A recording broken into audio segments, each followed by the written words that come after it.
Welcome to our channel and another Fuji X100 video.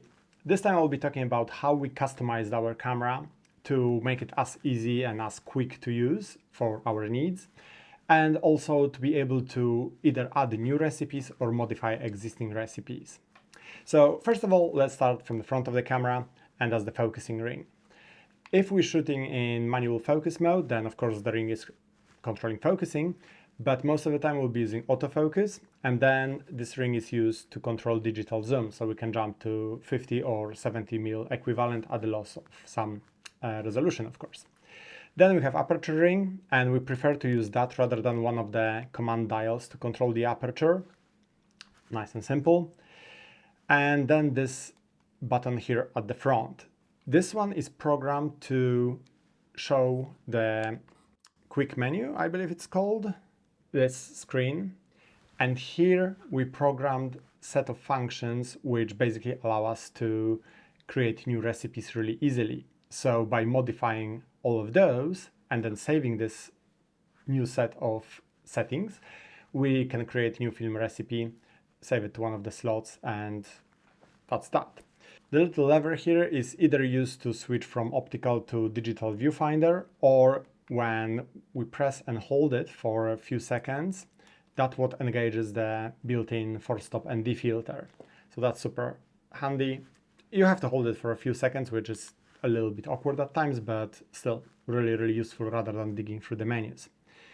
The front dial doesn't really do anything when we are in a photo mode, but when we go to video mode, that's when we use it to control the aperture. Because when in video mode, we use that, I'm not sure how Fuji calls it, but basically there is a setting that allows you to program second set of settings purely for video. Because regularly the video mode will just copy the settings from your, whatever is your current setup for stills, which is not really ideal because usually you end up with too fast shutter speed and so on, so you have to keep changing everything. When you are in this, I think it's called like quick video mode or something like that, you have shutter speed set to 1/48 of a second if you're shooting in 24 frames per second. ISO is set to 500, but the only downside is that then this dial doesn't work for some bizarre reason. If you know why that is, and if it's possible to change it, please do let me know in the comments. But yeah, for some reason it doesn't seem to be working. However, we programmed this one to then control aperture, so we still have full manual control in video mode. But let's go back to stills. So that's the front of the camera covered. Then when it comes to the top plate, shutter speed dial and ISO dial. I know a lot of people like shooting in aperture priority mode, so shutter speed is set to auto and then just use exposure compensation dial. I do it sometimes and it is really convenient, I admit, but most of the time I use just full manual control, so manual aperture, manual shutter speed, and manual ISO. This button right here, I programmed it to our custom settings, so that's basically your film recipes. You customize all the settings I showed you earlier on this screen, and then you save it, and you can recall it by pressing this button right here. And here we have, at the moment we have just 3 or 4 recipes. You can add up to 7. Then around the back of the camera, this button, I don't think you can actually change how it's used, but basically it's the drive button, so that's when we change to video, that's how we usually use it. Other than that, it's just set to single release. This button, normally we would use it for focusing. On pretty much every camera, we use back button focus, but because shooting with Fuji X100 is completely different experience than pretty much any other camera we use, we actually just use shutter release to lock focus as well, just half press. So this freed up this button and we use it for our film simulations. So don't confuse it with this one. This one is used for film recipes, so the one you create yourselves. This one are the film simulations which are built in the camera.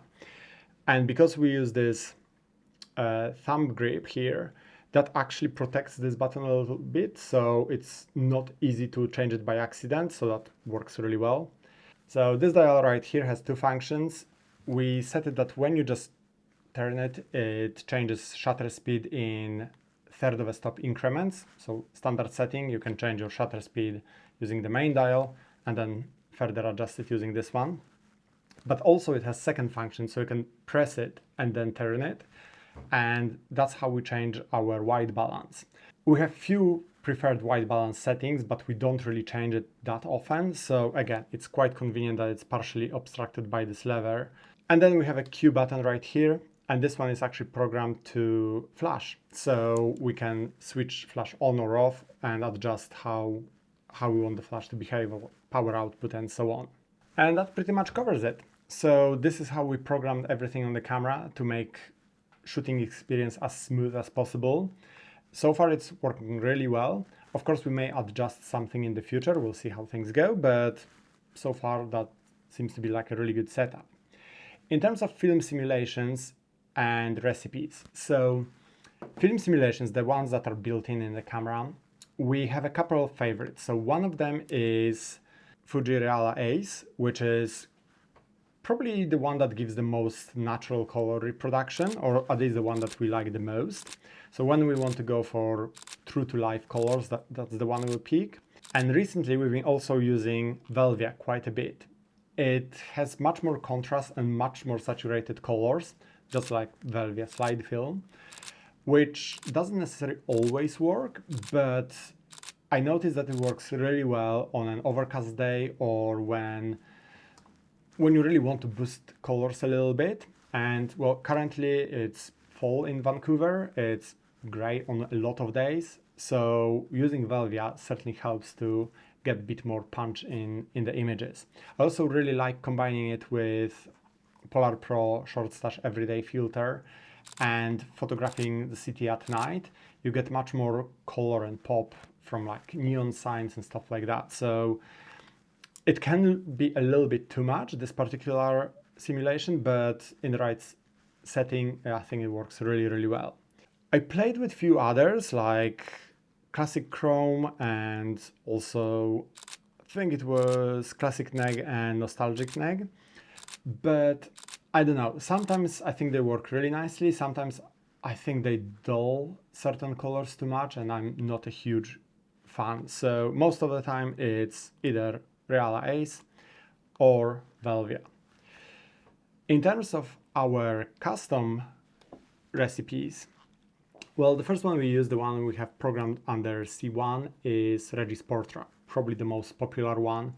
I shot with Kodak Portra film quite a lot in the past, and I would say that there is certainly some resemblance. Of course, if you want to get the film look, you should, well, shoot film. I don't think there is really a proper digital replacement for film, but certainly this is a very, very nice recipe. It works really well in many scenarios. Then I have Kodachrome 64 programmed under C2. Initially, I thought I will really like it. The more I use it, the less I like it. I don't think it works in certain situations, but yeah, I don't really have that many examples of how it looks like because there is just something missing there. So if I'm going for one of those recipes, it's usually Portra. Then the third one is Kodak Gold, and that one is again quite nice, but still similar. I have similar reservations as I have with Kodachrome 64. It doesn't quite nail it, I think, most of the time. And then the last one is the one I actually currently work on, and this is my own version of Kodachrome 64. Certainly a lot of work to do. That's why I'm not even putting the settings on the screen right now, because at the moment it's too contrasty, too colorful. I think it will be a long process to tweak it. If I'm eventually happy with it, I will certainly share that online as well, but for now this is very much work in progress. I don't really have any favorite black and white recipe. That's also something I'm not even currently working on. It's more of a thing that I prefer color photos, but at the same time, occasionally black and white just works. So I definitely have to find something that works well and create a custom one, because the two film simulations which are in the camera, they're okay, but I'm not blown away by them. I really like really gritty and really punchy black and white photos. So I definitely need to create something of my own here. So I think that's pretty much it. If you have any suggestions how to make Fuji X100 better for video, to make the switch from photo to video smoother, please do let me know. I don't think it's possible, but yeah, maybe there is something I missed. It would be amazing to be able to just program video to a button, but by that I mean video with its own full set of settings rather than just copying settings from photo. I don't think that's possible, but maybe I'm wrong. If I'm wrong, please do let me know. If there's anything else you would like us to cover when it comes to Fuji X100, again, please put it in the comments, and if possible, I'll try to make a video about it. Other than that, thank you for watching. If you found this video helpful, please subscribe to the channel, and hopefully we'll see you next time.